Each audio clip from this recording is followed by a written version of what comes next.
안녕하십니까. SPN 리서치의 김영재입니다. 무디스의 신용등급 하락이요. 미국 신용등급 하락 과연 어떤 의미를 가지고 있는지 미국에서도 여러 가지로 해석이 나오고 있는데 그 배경에는 재정 부실 문제, 빚의 문제가 근원에 있다 이렇게 볼 수가 있겠습니다. 이러한 신용등급 하락이 2011년에 S&P, 2023년에 피치 이런 식으로 과거에 비슷한 사안이 있었는데 그때하고 한번 비교해 볼 필요도 있어 보이고요. 그때하고 같은 점 다른 점을 파악해서 이번에 우리가 어떤 식으로 이걸 이해해야 될지 그런 식으로 관련돼서 해석을 해보고요.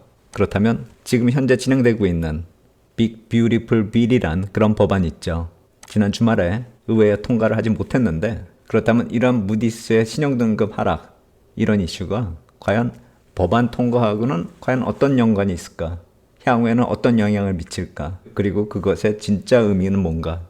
분, 오, 베인 그것에 대해서 여러 각도로 좀 분석을 해서 향후 흐름에 대해서 미리 준비를 할 필요 있다 이렇게 생각이 됩니다.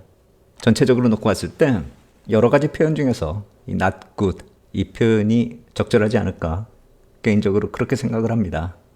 이 소식이 전해진 게 미국 시장 장 마감 이후에 한 40분 지나서입니다. 그때 흐름을 살펴보면 맨 2가 달러 인덱스고요. 두 번째가 미국 10년물 채권이고요. 세 번째가 나스닥 흐름, 네 번째가 골드입니다. 골드 시세는 좀 미미하다 이렇게 볼 수가 있겠고요. 달러 인덱스 빠지고 국채 빠지고 그러니까 금리가 올라간 거죠. 그리고 나스닥도 빠졌습니다. 이 하락폭이 그렇게 크진 않습니다. 보통 장 마감하고 선물은 1시간 정도 더 거래를 합니다. 우리 시간으로 새벽 6시까지 거래하죠. 5시에 정규시장 마감 이후에 5시 한 40분경에 그 소식이 전해졌는데 약 한 15분 동안의 거래를 보면 이런 식으로 나타났다라는 것이죠. 저점에서 약간 올라오는 모습입니다. 이 15분 동안의 흐름으로 마무리됐다 이렇게 볼 수는 없는 것이 보통 하락이 나타나고 반등 나타나고 또 추가 하락이 나타나면은 중요한 기술적인 자리를 벗어날 때 시스템적인 하락으로 추가 하락이 나타날 수도 있고 그러한 모습들이 또 하락폭을 키우면서 오버슈팅이 나오기도 하죠. 그렇기 때문에 이 15분 흐름으로 이번 사안이 마무리됐다 이렇게 성급하게 판단할 수는 없다라고 생각이 되고요. 현재 시점의 흐름 한번 살펴보면 장외 거래가 되는 그 사이트를 놓고 봤을 때 나스닥 기준으로 0.5% 정도 빠지고 있는 모습이고 이걸 집계한 게 제가 오늘 낮인데 지금 일요일 오후 9시 반 기준으로 거의 비슷합니다. 0.5% 정도 빠지고 있는 그런 모습이고요. 비트코인으로 놓고 봐도 토요일 오전 6시 마감할 때하고 거의 비슷한 그 시세입니다. 암호화폐 테더 한번 볼까요? 테더는 우리나라 환율 흐름을 감안하기 위해서 보는 건데 지금 테더 가격이 1,415원이고요. 여기에 프리미엄이 어느 정도 반영이 되고 있기 때문에 상대적으로 비교를 해보면 이거 역시 마찬가지로 토요일 6시 가격이 1,414.5원이었습니다. 그렇기 때문에 그때 가격하고 크게 차이가 안 납니다. 오늘 하루 종일 놓고 봤을 땐 많이 오른 때도 있었습니다. 1,424원까지도 올랐는데 그 이후로 다시 빠지는 그런 모습 나타나고 있습니다. 그래서 전체적으로 흐름을 놓고 보면 미국 시장 장 마감 이후에 나타났었던 흐름이나 지금 현재 나타나고 있는 자산시장의 흐름을 놓고 보면 그다지 큰 변화가 나타나고 있다 이렇게 볼 수는 없겠는데 무디스의 결정이 어떠한 의미를 가지고 있는지는 이러한 기술적 흐름이나 현재 가격으로 판단할 게 아니라 과거 흐름과 앞으로 나타날 흐름에 대해서 펀더멘탈적으로 분석하고 미리 좀 대응을 준비할 필요가 있지 않을까 그렇게 생각이 됩니다. 과거 신용등급하고 먼저 비교해 보겠습니다. 2011년하고 2023년에 나타났었던 그때하고 비교해 보면 부채 한도 측면에서 놓고 보면은 2011년이 오히려 상대적으로 좀 심각했었다 이렇게 볼 수가 있겠고요. 2023년하고 2025년은 좀 비슷합니다. 반복적으로 갈등이 만들어지고 있고 또 정치적으로도 대립이 심하기 때문에 피로가 많이 누적이 돼 있는 그런 상황이다 이렇게 볼 수가 있겠고요. 재정적자 측면에서 놓고 보면은 2011년이 GDP 대비 8.5%로 오히려 높았습니다. 2023년이 6.3%, 지금이 6.9%이 정도로 추정이 되고요. 국가 부채 측면은 지금이 오히려 높죠. 2011년은 GDP 대비 95%, 2023년이 120, 지금이 125%. 금리 한번 비교해보면 10년물 기준금리를 비교해보면 2011년에 2.5%, 2023년에 4%, 지금은 4.5를 중심으로 좀 왔다 갔다 하고 있는데 상단까지 접근하는 경우가 종종 있죠. 4.78 정도 보시면 될 것 같고요. 기준금리, 페더럴 펀드 레이트 보면은 2011년에는 금융위기 지난 지 몇 년 안 됐기 때문에 거의 제로 금리였었던 시대고요. 2023년은 5%대. 2023년은 거의 최고치고요. 지금 같은 경우는 4.25%, 여기 이거 오타입니다. 5.25로 기록이 돼 있는데 4.25%고 향후에 좀 더 내려갈 것이다. 이렇게 예상이 되고 있고요. 인플레이션은 세 경우 모두 다 거의 비슷하고요. GDP 성장률은 2011년이 제일 낮고요. 2023년하고 2025년이 좀 비슷하고요. 실업률은 2011년이 좀 높았습니다. 그 당시에는 좀 안 좋았었던 그런 흐름이 계속 지속이 됐기 때문에 좀 높았고 지금은 많이 낮아진 상태다 이렇게 볼 수가 있겠고 그 다음에 기술 혁신 측면에서 놓고 보면은 그 당시에는 AI 같은 게 없었죠. 2023년이나 지금 같은 경우는 AI가 전체적으로 경제 성장을 이끌고 있는 그런 상황이고요. 그래서 과거 2011년하고 2023년 그리고 현재 시점 이 세 번의 경우를 비교를 해보면 부채한도 협상 둘러싼 정치 갈등은 모두 다 공통적이고요. 재정 적자가 높은 것도 거의 비슷하고요. 그리고 부채 지속 가능성, 정치 리스크 이것을 해결할 수 있는 뚜렷한 정책 대응이 별로 보이지가 않는다. 그 점이 이 세 경우가 모두 다 거의 비슷합니다. 차이점 한번 볼까요? 차이점은 2011년은 금리나 인플레이션이 상대적으로 낮고 성장 모멘텀 역시 마찬가지로 약하고요. 재정 같은 경우는 오히려 이 당시엔 좀 여유가 있었죠. 재정 적자는 단기적으로 높았지만 전체적인 국가 부채 비율은 100%가 안 됐던 시대니까요. 그래서 상대적으로 재정 여력은 비교적 여유가 있었다 이렇게 볼 수가 있겠고요. 다만 이때는 자산 시장이 상당히 많이 급락을 했었고 2023년은 주식시장만 좀 영향을 받는 그런 모습으로 좀 제한적인 흐름이 나타났었습니다. 그래서 이런 금리나 인플레이션이나 성장 모멘텀, 재정을 놓고 보면은 2023년하고 지금이 좀 비슷하다 이렇게 볼 수가 있습니다. 2011년은 펀더멘탈적으로 좀 차이가 있었습니다. 왜 2023년하고 더 비슷한가 이렇게 놓고 보면은 경기 사이클이나 경제 흐름이 지금하고 시기적으로 거의 얼마 차이가 안 나기 때문에 펀더멘탈 논리가 거의 비슷하다 이렇게 볼 수가 있는 것이고요. 2011년하고는 좀 시간적으로 많이 차이가 나고요. 그 당시에는 금리 레벨이나 대외적인 요인도 차이가 많이 컸었습니다. 제가 특히나 관심을 가지고 보는 부분은 그 당시에 재정적자 비율이 단기적으로 좀 많이 높았었던 것, 그것을 좀 보는데 이 재정적자 문제, 그것이 단순히 미국만의 문제가 아니었다라는 것이죠. 2011년요. 그 당시에 재정적자 문제는 미국뿐만이 아니라 유로존 쪽이 오히려 더 심했었습니다. 재정적자 비율이 높았었던 그런 구조적인 이유도 있었는데 2008년, 2009년에 금융위기 여파로 인해서 단기적으로 QE가 시행이 됐었던 그때이기 때문에 재정적자 비율이 높을 수밖에 없고 위기 대응뿐만이 아니라 경기 부양성 QE도 있었기 때문에 재정적자 비율이 단기적으로 많이 높아지던 그 시대였습니다. 기업이나 개인이나 모두 다 소득이 감소하던 시기였기 때문에 세수는 급감하던 그 시대였고요. 지출은 여전히 많았습니다. 국방비 지출도 많았고요. 그래서 재정적자 비율이 미국도 높을 수밖에 없었던 그런 상황이었는데 그게 미국만의 문제가 아니었다라는 것이죠. 우리가 흔히 말하는 그 피그스 국가요. 남유럽 국가 재정 문제가 이때 문제가 됐었죠. 그리스, 포르투갈, 이탈리아, 스페인. 그리스가 제일 먼저 시작을 했었죠.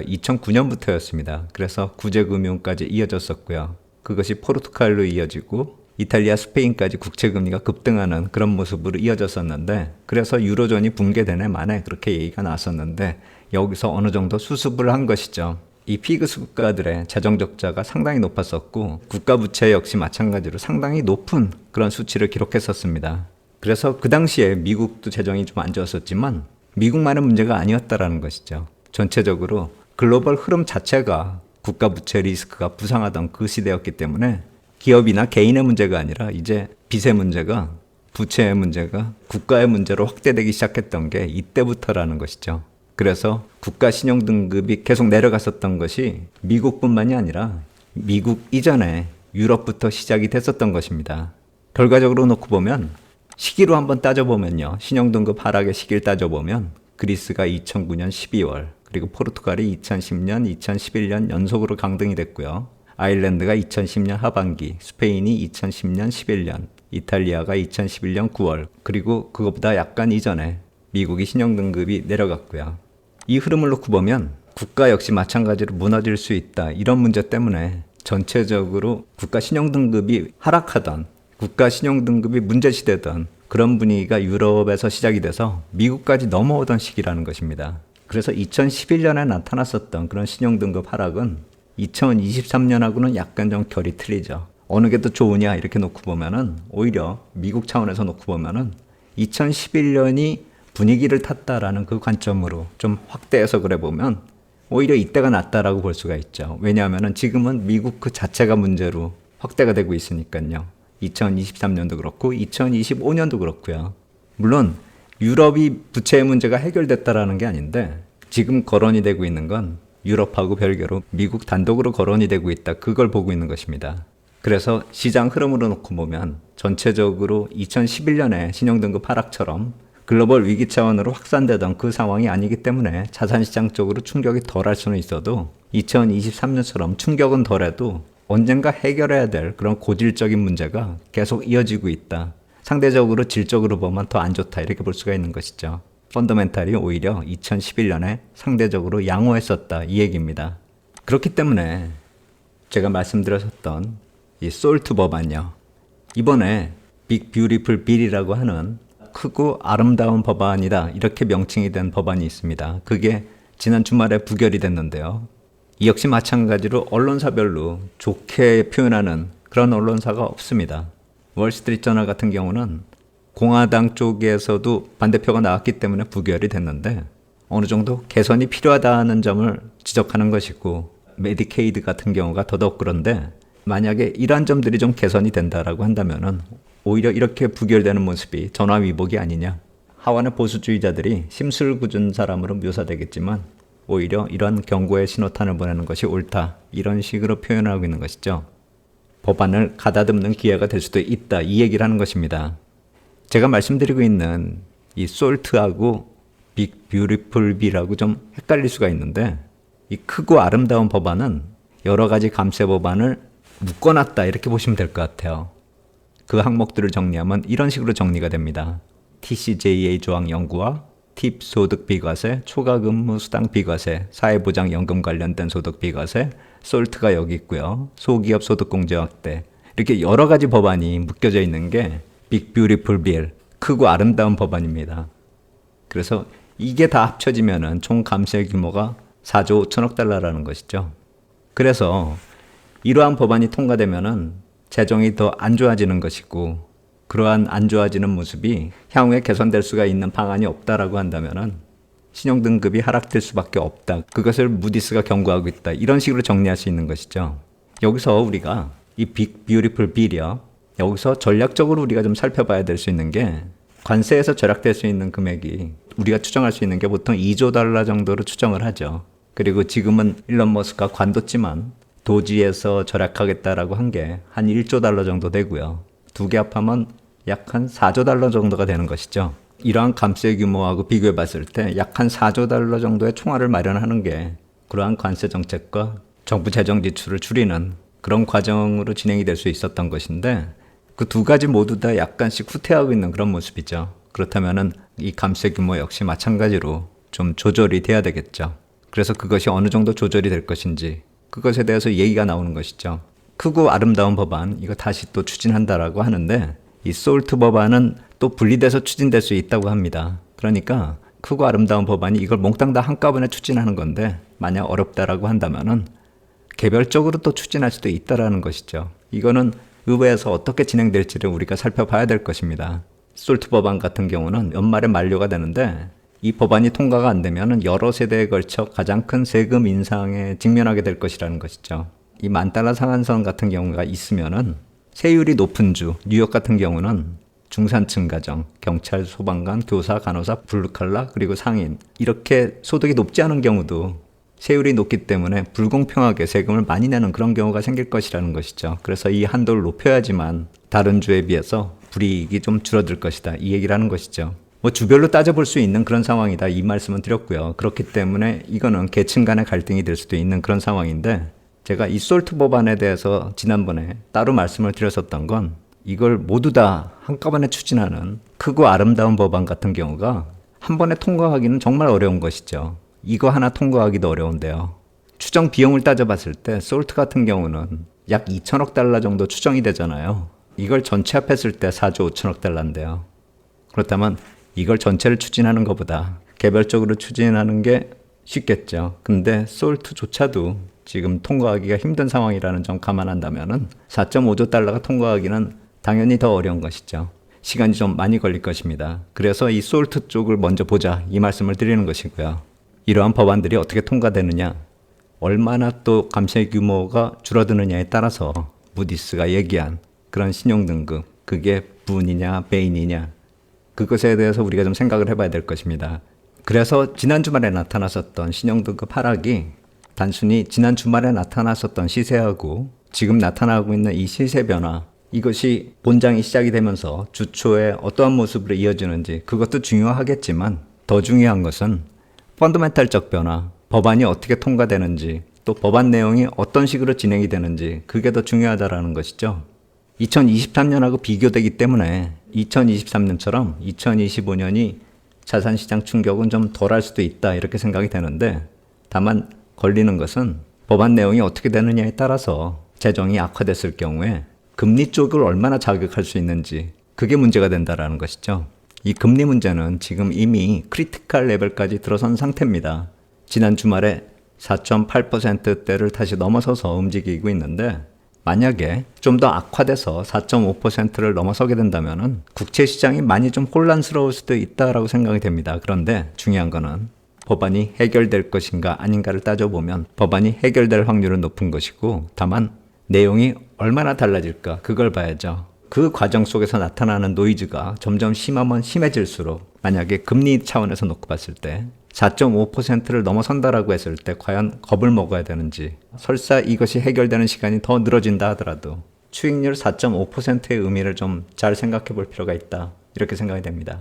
이러한 좀 부담스러운 재료가 나타난 게 최근에 단기적으로 오른 주식시장 쪽에 약간 부담이 될 수는 있다라고 생각이 되는데, 최근에 단기적으로 많이 하락한 그런 국채시장이 추가로 하락하는, 금리가 더 올라가는 그런 시점에서는 기회로 작용할 수 있는 게 아닌가, 전 개인적으로 그렇게 생각을 합니다. 그리고 이 내용 자체를 살펴봤을 때 문제가 더 확산되기보다는 하나의 과정으로 보는 게 합리적이다, 그런 생각이 들기 때문입니다. 이 문제는 이제 시작이 된 것이기 때문에 추가적으로 얘기가 나오는 것을 또 정리해서 말씀을 드려야 될 것 같고요. 원래 오늘 이걸 정리해서 말씀드릴 예정이 없었습니다. 무디스 쪽에서 신용등급 하락 얘기가 나왔기 때문에 오늘 좀 정리를 미리 말씀을 드린 것이고, 이번에 실패된 빅 뷰티풀 비리어, 이 경우에는 7월로 넘어갔더라고요. 7월 4일을 기준으로 또 추진한다라고 하는데, 그렇다면 이게 단기적으로 마무리되는 게 아니라 무디스보다 이 법안들이 어떻게 추진되는지 거기에 포커스를 맞춰야 되고요. 이것과 연계돼서 트럼프 대통령이 추진하고 있는 그런 관세나 여러 가지 정책들을 향후의 재정을 어떻게 끌고 나갈 것인지, 그 흐름까지 역시 마찬가지로 좀 계속 주목을 해야지만 이 정책이 재정 쪽으로 미치는 영향, 그것을 파악할 수 있을 것입니다. 위기라기보다는 재정 건전성, 그리고 정책이 어느 방향으로 가는지, 그것이 이슈다, 그렇게 파악하는 게 맞지 않을까, 그런 생각이 듭니다. 이 얘기는 향후에도 다시 또 포인트 잡아서 정리해서 말씀드리도록 하겠습니다. 오늘 여기까지 하도록 하겠습니다. 감사합니다.